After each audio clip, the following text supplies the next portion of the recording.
Lo que nos falta para completar el tema de áreas de regiones cuadrangulares es conocer la razón entre las áreas. ¿Qué áreas? Entre las áreas que se determinan cuando uno hace trazos en un trapecio o en un paralelogramo. Observa, por ejemplo, en un paralelogramo, cuando trazas una diagonal, generas dos triángulos congruentes y por ser congruentes tienen la misma área. O sea que esta área es igual que esta. Cuando dibujas las dos diagonales, recuerda que ellas se bisecan. O sea que esta diagonal se divide en partes iguales y esta también. Movidos por esa propiedad de que las diagonales se cortan por la mitad, se puede demostrar que estas cuatro áreas son iguales. Ahora, ¿qué ocurre cuando en el interior de un paralelogramo se inscribe un triángulo? De tal manera que la base del triángulo coincida con la base del paralelogramo. Así, mira, este triángulo está inscrito en el paralelogramo, de tal suerte que la base del triángulo coincide con la base del paralelogramo y el vértice del triángulo está en el lado opuesto. Bueno, en ese caso sucede lo siguiente. Podríamos guiarnos por la fórmula y decir que si el área del paralelogramo es base por altura y el área del triángulo es base por altura sobre 2, se entiende que el área del triángulo será la mitad del área del paralelogramo, ¿no? Eso es lo primero que voy a escribir. Así que si aquí pongo S, diré que S es igual a la mitad del área del paralelogramo. Ah, ya. Ahí está. Pero también se cumple que esta área es la suma de estas dos partes, por diferentes razones. Podríamos decir que si esto es la mitad del total, entonces estas áreas de aquí suman también la mitad para completar el todo. Y si estas áreas suman la mitad y S es la mitad, esta suma de áreas es igual que S. Pero se puede hacer algo, creo que un poquito más elegante, y es trazar una paralela a estas líneas por acá. Y entonces esta área es igual que la de aquí y esta área sería igual que la de acá. Y se notaría que si esta área es M y este es N, pasando la M aquí y la N acá, se nota que S es igual a M más N. Creo que ahí se nota un poco mejor. De cualquier manera debes tú saber que esta área es igual a la suma de estas dos. El área S es igual a M más N. O sea, sabes que esta área es la suma de estas dos áreas y también se sabe que esto es la mitad del área total.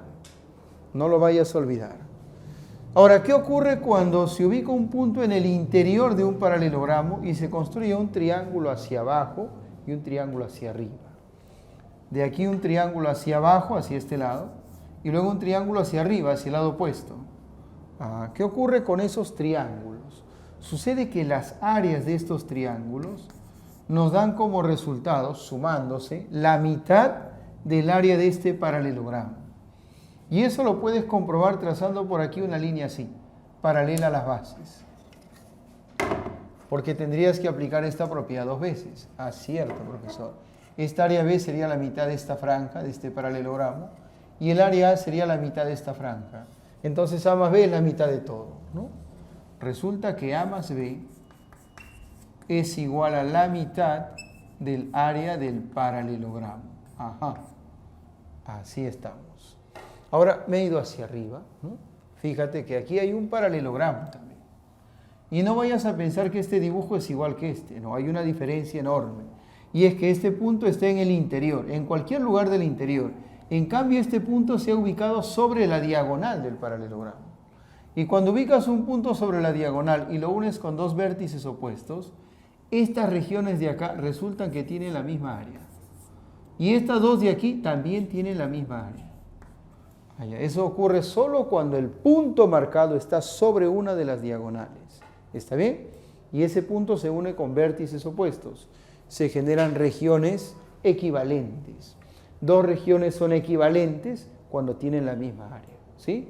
Aun cuando sean diferentes, aun cuando sus formas sean distintas. Si el área es la misma, se dice que las regiones son equivalentes. Y estas regiones lo son, y ellas también. Cuando tienes un paralelogramo y trazas una diagonal, y luego de aquí unes este punto con los puntos medios de los lados opuestos, Así como lo ves ahí, ¿no? Una diagonal y dos segmentos que van hacia los puntos medios. Esos segmentos trisecan a la diagonal, o sea, la dividen en tres partes iguales. Se demuestra trazando esta diagonal, por ejemplo, o usando la semejanza, o usando los conceptos del baricentro, como sea, se llega a demostrar que estos tres segmentos son iguales. Eso es muy importante para ciertos problemas en donde veas este esquema. Ajá. O sea que cuando se vea este esquema hay que recordar que estos tres son iguales. Eso podría implicar, por ejemplo, que estas tres áreas también sean iguales. ¿Te das cuenta? ¿Sí? Claro. Es más, se demuestra que esta área es la mitad de esta otra. O sea que si acá le hubiera puesto A, acá sería 2A, 2A, 2A. Acá también sería, además lo voy a poner ahí, 2B, 2B, 2B. Esta área se demuestra que vale la mitad, ¿no? Porque cuando trazas la diagonal, esto termina siendo baricentro de este triángulo, acá es de 1 a 2. Esto también es la mitad de él. Y si se ha dibujado esta diagonal y arriba hay 2, 4, 6B, abajo tiene que haber 6B. Como ya tienes 2B, acá sería 4B. Ahí está. Curiosidades de ese esquema. Eso que he escrito ahí solo es válido para ese esquema. Ahora, esto es un clásico ya, ¿no? Es un paralelogramo en donde este vértice se une con el punto medio de uno de los lados opuestos, vértice se une con el punto medio de uno de los lados opuestos y así. Cada vértice se une con el punto medio de uno de los lados opuestos. Y se forma esa serie de regiones, ¿no? Son en total 9, creo. Y se demuestra, ¿no? Primero aplicando la propiedad de la base media, que entre estas áreas la relación es de 1 a 3, ¿no? Es base media nada más, ¿no? Si acá es B, acá es 3B. Cuestión de reconocer que este chiquitín es la base media en este triángulo. Y esa situación se repite. Aquí también es B, 3B, aquí también es B, 3B y así, ¿no? Y el área que aparece acá resulta ser 4B. En la suma de estos dos podrías prolongar así, pasar la B acá y generar un paralelogramo idéntico a este, ¿no? Pues acá sería 4B. Son recursos, ya está. Lo más importante es que recuerdes, primero que esta esquinita, cualquiera de estas esquinitas, es la 20ª parte del total, porque si calculas el área total resulta que es 20 veces el valor de B. Allá, cada esquinita resulta ser la 20ª parte del total. Y el área que aparece aquí en medio, si comparas 4B con 20B es la quinta parte. Esa área es la quinta parte del área total. ¿Alguna vez han preguntado en examen de admisión, por ejemplo, cuánto vale esta área? Y te dan el área total. Eso sí, pregunta de examen de admisión. Sencillo, esta área de en medio es la quinta parte del área total cuando él es punto medio. Él es punto medio y punto medio. ¿Sí? No lo vayas a olvidar. Veamos ahora qué sucede con los trapecios. Si ubicas los puntos medios de las bases de un trapecio, los puntos medios, y los unes, se forman dos pequeños trapecios que tienen la misma área. Por obvias razones, creo, ¿no? Porque las bases para ambos son las mismas y la altura también. El área es la misma. Cuando trazas las diagonales de un trapecio, sucede algo fantástico. Tal vez de todas las propiedades que vamos a ver acá, esta es la más importante, porque es la que más vas a utilizar. Cuando traces las diagonales de un trapecio, recuerda que el trapecio se divide en 4 pedacitos, ¿sí? Es una partición de 4 elementos. Estos dos triángulos que están pegados a las laterales son de igual área. Ah, esta área es la misma, sí. En cambio, estos triángulos que están pegados a las bases tienen áreas diferentes. Claro, el que está pegado a la base menor tiene menos área, el que está pegado a la base mayor tiene más área. Pero se cumple que si multiplicas estas áreas, eso resulta ser igual al producto de estas áreas. Allá, B por B es igual que A por C. B por B es B cuadrado. Eso es igual que A por C. En un rato vamos a ver que esa fórmula es general.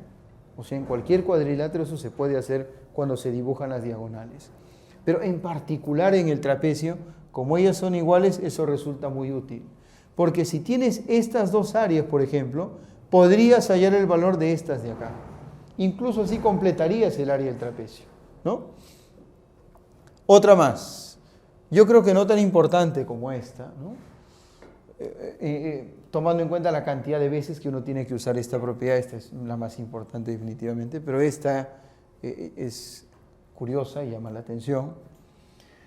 Sucede que es un trapecio.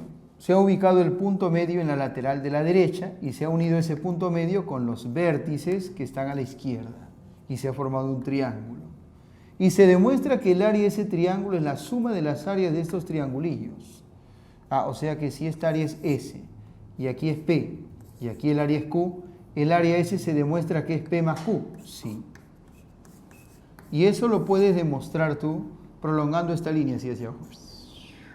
Y el área P la pasas aquí y aquí aparece P más Q y como estos segmentos salen iguales, resulta que P más Q es igual que S. Es una forma, usando la congruencia.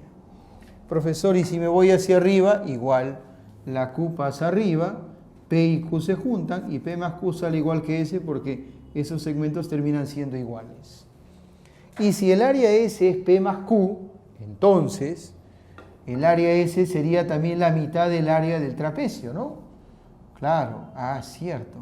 Porque si entre estos dos hacen una S y él también es S, el área del trapecio es 2S. Está claro que esto es la mitad. S es la mitad del área del trapecio.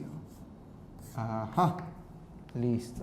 Y lo que te comentaba, en todo cuadrilátero convexo, se cumple que al trazar las diagonales, ese cuadrilátero queda dividido en 4 porciones, 4 partes.